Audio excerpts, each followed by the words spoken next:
Section 1, Kitchen Catastrophe. Meet Gary, the accidental chef. Gary wasn't a cook. Nope, not even close. He was a microwave burrito connoisseur, a cereal enthusiast. His oven? A storage unit for winter gloves and old board games. But tonight was different. See, Gary had met someone special. Someone who, unfortunately for Gary, loved French cuisine, specifically coq au vin. It's just chicken, she'd said, her eyes sparkling. Gary, smitten, agreed. Big mistake. He stared at the recipe. Words like braising and deglazing stared back, mocking him. He had a pan. He had chicken. How hard could it be? Gary took a deep breath. Time to become Chef Gary. What could possibly go wrong? Oh, just you wait, my friend, just you wait. Section 2, Mission Improbable, Conquering Coq au vin. First up, onions. The recipe said caramelize. Gary figured that meant burn slightly, then panic. He was right. Smoke filled the air. The fire alarm wailed. Gary, in a moment of pure genius, opened all the windows. Winter in February. What could go wrong? The freezing air rushed in, but at least the smoke was clearing. Next, the chicken. It looked smaller than in the picture, and a lot less cooked. The recipe said to brown it, but this was more like a pale pink. Gary poked it suspiciously. Was it supposed to be this color? The recipe did say brown on all sides, but it didn't specify which side was brown enough. Was it golden brown or dark brown? Gary, master of interpretation, decided blackened counted. After all, black is a shade of brown, right? Wine. The recipe called for a full cup. Gary, feeling generous, poured 2. Maybe the extra wine would help with the flavor. For the chicken, of course. It was starting to look a bit more promising. He deserved a little sip too, right? Cooking was hard work for his nerves. This cooking thing was stressful, but maybe, just maybe, it would all be worth it in the end. Section 3. Culinary carnage, exploding onions, and shrinking chickens. Get ready for a kitchen disaster like no other. Remember those onions? The ones now resembling lumps of coal? Well, they were just the beginning of Gary's culinary nightmare. Yeah, they were back to haunt Gary. He thought he could salvage them, but fate had other plans.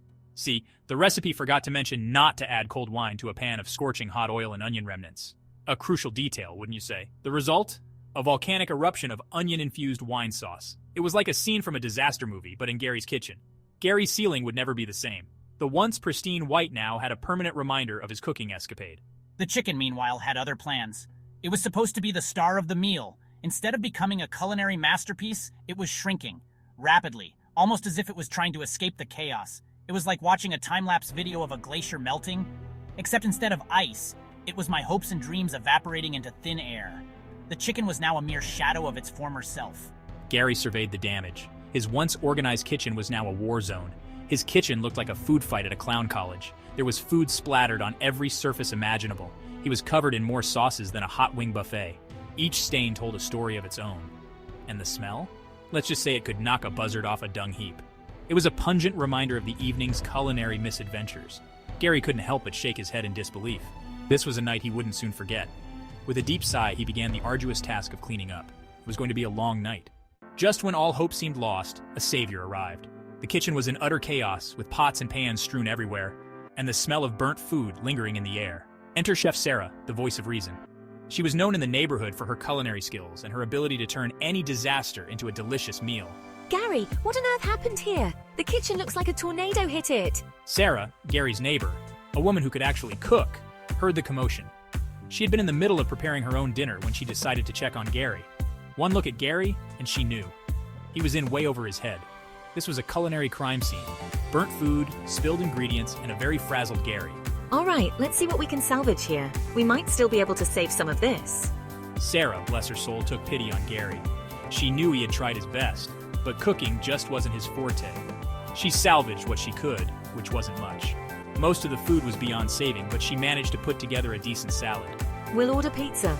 It's the safest option at this point, she said, already dialing the number. It was clear that this was not the first time she had to resort to takeout after one of Gary's cooking attempts. Gary, defeated but strangely relieved, agreed. He knew that ordering pizza was the best decision, but old habits die hard. Gary couldn't help but try to contribute in some way. Hey, I can at least season the salad, he said with a confident smile, hoping to redeem himself. As Sarah chopped fresh vegetables, Gary, determined to be helpful, decided to season the salad. He wanted to show that he could still be useful, with fish sauce. Because why not?